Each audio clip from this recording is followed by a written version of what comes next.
Bonjour, nous sommes sur le salon Eurobois à Lyon. Bienvenue sur le plateau de Batijournal TV. Nous allons cet après-midi nous intéresser à une question essentielle, le prix du bois. Le bois est-il au juste prix? C'est une question que nous allons poser à mes trois invités. Gérard Choran, bonjour. Vous êtes président des forestiers privés de Rhône-Alpes-Auvergne, France Silva. Oui. Frédéric Blanc, bonjour. Bonjour. Vous êtes gérant de la scierie Blanc. J'ai scierie Blanc à Marche, scierie de résineux. Alors, la scierie Blanc, elle est située où? On est situé à Marche dans la Drôme et on transforme annuellement 50 000 m3 de grumes, uniquement du résineux, sapin, épicéa, douglas, pin, à 90% de la région Auvergne-Rhône-Alpes. D'accord. Monsieur Choran, j'ai oublié de vous demander de présenter rapidement France Silva. France Silva, Rhône-Alpes-Auvergne, c'est très simple. C'est l'union de tous les syndicats départementaux de forestiers privés. La forêt privée en Auvergne-Rhône-Alpes représente à peu près la moitié du territoire, est très morcelée. Les 2/3 des propriétaires ont moins d'1 hectare, donc un extrême morcellement et une faible mobilisation du bois. Merci.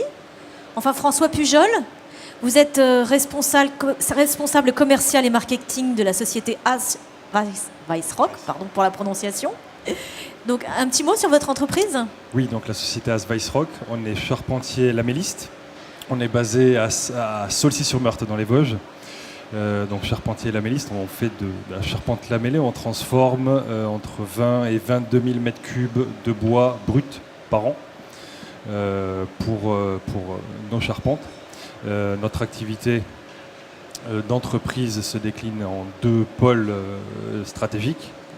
Une première activité, études, fourniture, pose, et donc une prestation globale, et une deuxième activité, études, fourniture.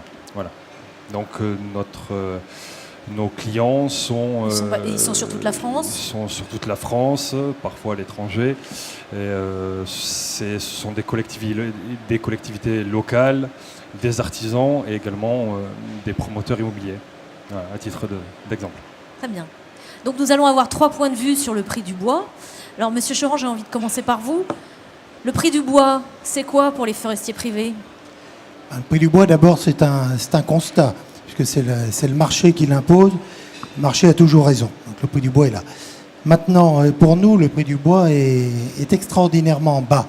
Je veux dire que depuis 30 ans, il ne cesse de s'effondrer, alors que parallèlement, les charges, qu'il s'agisse de ce que l'on connaît tous, les charges de salaire ou les charges de transport, les charges dans tout domaine, ne cessent de s'élever. Donc l'effet ciseau est atteint et dépassé depuis très longtemps. Tous les quelques comparaisons, avec une coupe de bois moyenne d'un petit propriétaire tel qu'il y a dans nos régions, il y a 30 ans ou 40 ans, les gens s'achetaient un petit tracteur. Maintenant, ils s'achètent un scooter. L'adage, on disait, on fait une coupe de bois quand on marie sa fille. Maintenant, il n'y a plus de mariage, ça simplifie grandement les problèmes. Je discutais tout à l'heure avec un propriétaire qui me disait, quand j'ai démarré, il était ingénieur. Il a démarré il y a 30 ou 40 ans. 2 mètres cubes de bois représentaient 1 mois de salaire d'un jeune ingénieur débutant. Maintenant, 2 mètres cubes de bois moyen représentent quelques heures de travail, puisque ça tourne autour de 100 €. Voilà poser le problème. Je vous dirai tout à l'heure quelles sont les conséquences, parce qu'elles sont évidemment très lourdes pour nous. Donc le bois est un prix qui n'a cessé de s'écrouler, ce qui a des conséquences très lourdes au niveau de la forêt en général. Donc pour les forestiers, le bois est vraiment vendu en dessous de son prix? Évidemment.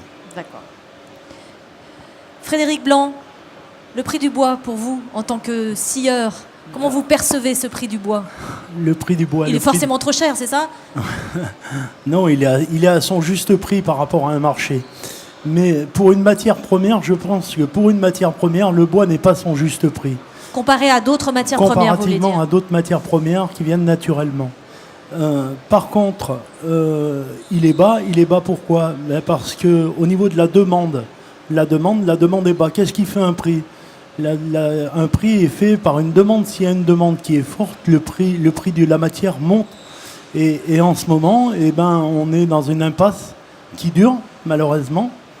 Et puis, tout particulièrement en région Rhône-Alpes, ce qu'on retrouve en région Rhône-Alpes, c'est surtout les difficultés d'exploitation qui viennent se greffer à ça, ce qui fait que ça pénalise fortement le propriétaire forestier, comme monsieur vient de le dire, avec les charges qui ont continuellement augmenté au niveau du personnel.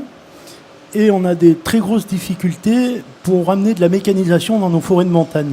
Ce qui fait que le propriétaire forestier est pénalisé à ce niveau-là comparativement à des propriétaires forestiers du Jura où on peut mécaniser l'ensemble. Voilà, c'est tout. C'est une grosse partie. Après, nous, le prix du bois, on raisonne avec un prix du bois en pré-usine et par rapport au prix qu'on le vend. Voilà comment se fait le prix d'achat de nos bois. François Pujol, de votre côté, comment vous appréhendez le prix du bois? Alors, globalement, je suis d'accord avec monsieur. C'est vrai que le prix du bois est pour nous, en tant que transformateur charpentier, le prix du bois pour nous est très important vu que c'est notre donnée d'entrée. Une donnée vraiment essentielle pour nous. Voilà, tout simplement. Après, on a un approvisionnement nous-mêmes à Weissrock, charpentier lamelliste. On a un approvisionnement en dehors de la région ici de Rhône-Alpes. Et ce qu'on constate, c'est tout de même une augmentation du prix d'achat mètre cube de bois. De manière générale, vous voulez dire? De manière générale, pas seulement dans la région. Pas seulement dans la région, oui, tout à fait. Et donc, du coup, ça a quelles conséquences pour vous? Des conséquences de positionnement sur le marché, puisque notre problématique aujourd'hui est que l'on est pris, si je puis dire, entre les exploitants forestiers, les scieurs et les donneurs d'ordre, donc le client, le maître d'ouvrage en tant que tel, qui a, depuis une petite dizaine d'années, si je puis dire, de manière générale, changé ses habitudes d'achat et de négociation par rapport au marché, quoi, par rapport à l'achat en fait, du bâtiment. Alors, on constate qu'il y a des comportements d'achat relativement ambitieux et agressifs, et donc globalement on constate qu'il y a une hausse dans un sens de la matière première et une baisse. Une demande de baisse, en tout cas, une attente du client final. Une baisse du client final et du marché dans la globalité. Parce qu'il connaît mieux peut-être le matériau, il connaît mieux les produits. Non, c'est... Enfin, oui, mais dans l'absolu, c'est le marché, la conjoncture globale. Globale, d'accord. Alors on revient aux forestiers. Quelles sont les conséquences pour vous? Comment ça pèse sur votre activité? Les conséquences de tout ça, vous avez bien compris en entendant la deuxième transformation, la première transformation, que finalement pour le producteur de la matière première, il vient un peu à la fin de ce circuit. Celui qui est l'échelon de la seconde transformation voit avec ses donneurs d'ordre ce qu'il peut faire, le sieur aussi, puis finalement il y a un prix imposé pour le producteur. En sachant qu'il y a des contraintes que nous comprenons bien, le coût d'exploitation, tenant notamment aux spécificités de la région, qui est une région montagne, comme il a été dit tout à l'heure. Ce qui fait que si vous prenez un mètre cube moyen de bois, je parle de bois moyen, comme on a en Rhône-Alpes, ça fait 40-50 euros, si vous voulez. Là-dessus, une fois que vous enlevez 20 euros de coût d'exploitation, 10 euros de transport, compte tenu des spécificités de notre région, ben, il reste 10 petits euros pour le propriétaire, et encore selon les cas. Ce qui veut dire qu'à la fin, c'est placer l'ensemble de la filière dans une situation très problématique, puisque à ce niveau de prix, le propriétaire ne peut plus investir. Non seulement vous ne pouvez pas couvrir vos frais, mais vous ne pouvez pas réinvestir derrière. Ce qui est très lourd pour l'avenir. Ça veut dire que le propriétaire, s'il ne mettait pas beaucoup de passion, beaucoup de bénévolat, beaucoup d'acharnement, ne serait même pas capable et n'aurait pas intérêt à entretenir sa forêt. Donc à avoir une gestion orientée vers une gestion durable, de long terme, respectueuse des impératifs environnementaux, sociaux, etc. Il ne pourrait pas le faire. Deuxièmement, il ne peut économiquement pas replanter lorsqu'il a coupé. Replanter actuellement, c'est à peu près 3 000 € l'hectare, 3 500 €, plus les frais des années suivantes. Dans une pure logique économique, le propriétaire n'a pas intérêt, là encore, je dis, s'il n'a pas toute sa passion et tout, à planter. Alors ça, c'est très grave au niveau général, parce que la France, qui est une des premières zones forestières d'Europe, est actuellement celle qui plante le moins en Europe. Les propriétaires ne plantent plus. Et ça a un impact sur toute la donc, filière, forcément. pour l'horizon 30 ans ou 40 ans, si l'on accumule, là je vais être un peu pessimiste, mais on parlera après des traits d'espoir, si l'on accumule le fait que la forêt n'est pas entretenue, dans bien des cas comme elle devrait l'être, en partie à cause de son morcellement, à cause de la géographie, etc. Donc ça veut dire que si elle n'est pas entretenue, elle se dégrade. Pour ajouter à cela l'équilibre sylvo-synégétique qui fait que les cervidés massacrent beaucoup de forêts que les propriétaires ne peuvent pas entretenir. Et le phénomène va s'accroissant. Pour ajouter qu'il n'y a plus de plantation, ça veut dire qu'à l'horizon 30 ans devant nous, la forêt française, une grande partie d'entre elles, sera considérablement appauvrie. Ça, c'est un problème national. Hein. Et la ressource, du coup, se raréfier. Absolument. Comment vous percevez les choses à la Scierie Blanc ? Je pense que monsieur est un peu extrémiste. Il y a une part de vérité, mais il est un peu extrémiste. Mais ça, c'est normal. Par contre, je ne suis pas trop d'accord au niveau du prix quand vous dites qu'il ne reste plus que 10 €. Parce que moi, mes bois, ils ne rentrent pas à 50 € rendu usine. On fait que des bois pour les charpentes. Alors peut-être qu'on a une qualité supérieure. Et vous parlez en globalité, hein, avec tout confondu, résineux et feuillu, et bois d'industrie, bois d'œuvre et bois de chauffage. Nous, à la Scierie Blanc, les bois rentrent entre 70 et 85 € le mètre cube, avec des prix d'exploitation. Je pense que vous avez sous-estimé le coût de l'exploitation en disant 20 €. Je pense qu'il faut mettre un peu plus, il faut mettre entre 20 et 28 € de coût d'exploitation. Les coûts de transport, les coûts de transport, si on travaille sur la moyenne, on est à plus de 9 €, on est plus pas loin de 11 €. Parce que par rapport à nos rayons d'approvisionnement, là où on a acheté les bois il y a 20 ans, les forêts changent. Hein. Donc il faut qu'on élargisse un petit peu. Il faut aller chercher la ressource plus loin. On va chercher la ressource un peu plus loin. Et puis, voilà, je crois que vous êtes un peu extrémiste dans les prix, mais vous avez raison quand vous dites que le propriétaire forestier n'a pas assez de revenus pour derrière s'occuper, pour replanter et tout. Je pense que vous avez en partie raison, mais c'est pas pour ça qu'il ne faut pas le faire. Le gros souci qu'on rencontre, et vous avez raison là encore une fois, c'est avec le gibier. Hein, les plantations avec le gibier, ça ne marche pas ensemble. Alors il va falloir qu'on prenne des décisions au niveau de la forêt. Qu'est-ce qu'on fait de la forêt ? Est-ce qu'on fait une forêt productive pour l'industrie ? Est-ce qu'on fait une forêt pour aller à la chasse aux champignons et aller balader ? Parce que tout ça, ça amène des contraintes, et chaque contrainte, ça a un coût financier, malheureusement pour le propriétaire. Et je ne sais pas, mais il faudra peut-être combler le bois. La forêt, c'est pas que le bois. Hein. Et la forêt, le bois, ça ne sera pas que le seul revenu de la forêt, peut-être pour demain. Alors justement, Monsieur Choran, comment on fait pour inverser un peu la tendance ? Si vous voulez, là, je vous ai décrit une vision un peu sombre, mais qui est la réalité, parce que c'est un secteur sinistré actuellement, hein, comme l'agriculture et sans doute plus fortement. Bon, maintenant, l'avenir et les décisions.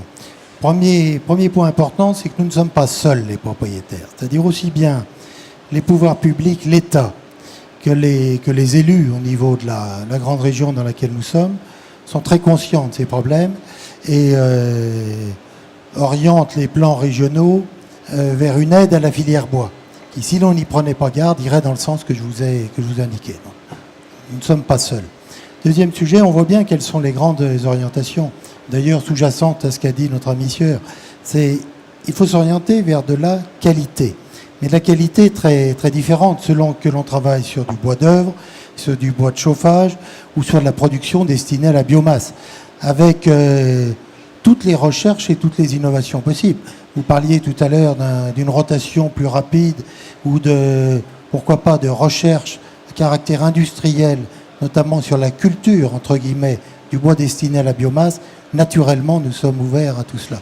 Puis il faut aussi trouver des ouvertures sur un certain nombre de sujets bloquants. Le gros bois actuellement, pour des raisons industrielles que l'on peut comprendre, n'est pratiquement pas racheté par les sieurs. Nous avons des débats avec les pouvoirs publics pour voir comment ils peuvent encourager les sieurs à acheter ces bois. De la même façon, certaines exportations de bois actuellement sont arrêtées à nos frontières pour des raisons sanitaires, puisque la France respecte des normes que ne respectent pas toujours ses voisins. Tout ceci sont des blocages. Donc le premier point, nous devons, nous, propriétaires, veiller à la qualité. Car dans les différentes catégories de bois, si nous avons de la qualité, nous vendrons mieux.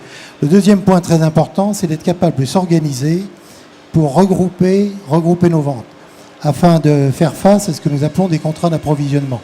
Qu'il s'agisse du bon bois ou qu'il s'agisse du bois destiné au chauffage ou de la biomasse. Nous sommes là face à des grands acheteurs à caractère industriel qui ont besoin de savoir ce que, à peu près, la région peut fournir à l'horizon 1 an, 2 ans, 3 ans, 5 ans. C'est à partir de là qu'on est capable d'avoir des contrats d'une certaine tenue qui économiquement permettent de tenir. Voilà quelles sont les grandes orientations. Alors tout ça, c'est pas simple, que ça signifie des regroupements, soit physiques, soit au niveau de l'exploitation, qui sont essentiels. Là encore, je le redis, nous avons l'aide de l'État et des régions, soit pour ces regroupements, soit pour les problèmes très importants de desserte, soit pour les problèmes de stockage, etc. Voilà les voies de l'avenir. Monsieur Blanc, justement sur la question du gros bois, est-ce que vous en achetez ? Oui, on achète du gros bois, mais malheureusement, l'homme qui est à côté de moi, il n'en veut plus. Parce qu'on est au XXIe siècle et on réinvente le gros bois, mais il faut des petites sections pour fabriquer ces gros bois. Voilà, le problème, c'est que le marché, en fait. Le marché d'aujourd'hui ne veut plus de gros bois. Pourquoi ? On va demander à mon collègue d'à côté. Voilà, faisons le tour.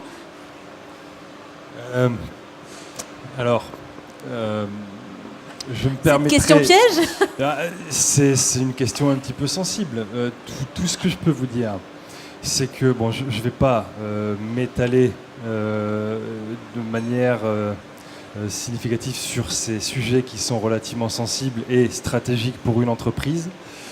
Ce que je peux dire, c'est que des entreprises de transformation comme la nôtre, prises entre le prix du bois et le prix du marché, doivent redoubler d'inventivité et également diversifier leur activité de manière à sortir leur épingle du jeu. Après, je rejoins monsieur, bien évidemment, sur l'aspect qualitatif qu'une entreprise, quelle qu'elle soit, que ce soit de l'exploitation forestière, de la transformation, de la construction, sur l'aspect qualitatif qu'une entreprise doit mener pour, bien évidemment, faire la différence et poursuivre ses activités dans de bonnes conditions. Voilà. Bon, ça vous satisfait comme réponse ? Non, mais moi je pense qu'il y a un aspect marketing là derrière. Et on a été sous l'influence des pays nordiques où ils ont des forêts de petits bois et ils ont des forêts où ils ont réussi à créer des forêts industrielles et toute une filière industrielle.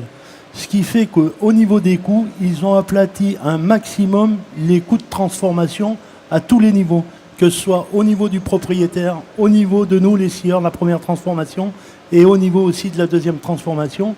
Et là, l'écart est en train de se creuser. Et il faut qu'on réagisse. Il faut qu'on fasse du marketing avec nos gros bois.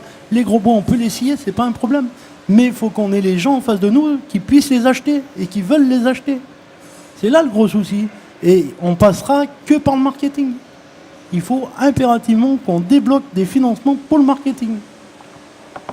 Donc on voit bien que pour résoudre la question, il faut actionner tous les leviers possibles. Pessimiste, optimiste ? Vous nous avez dit que vous étiez plutôt optimiste finalement. Non, moi je dis que nous sommes, vous savez, le forestier, c'est un homme qui raisonne sur le long terme et le très long terme. Ce qui le met parfois un peu à contre-temps par rapport aux tendances actuelles où on raisonne à long terme quand on a vu les choses à 18 mois.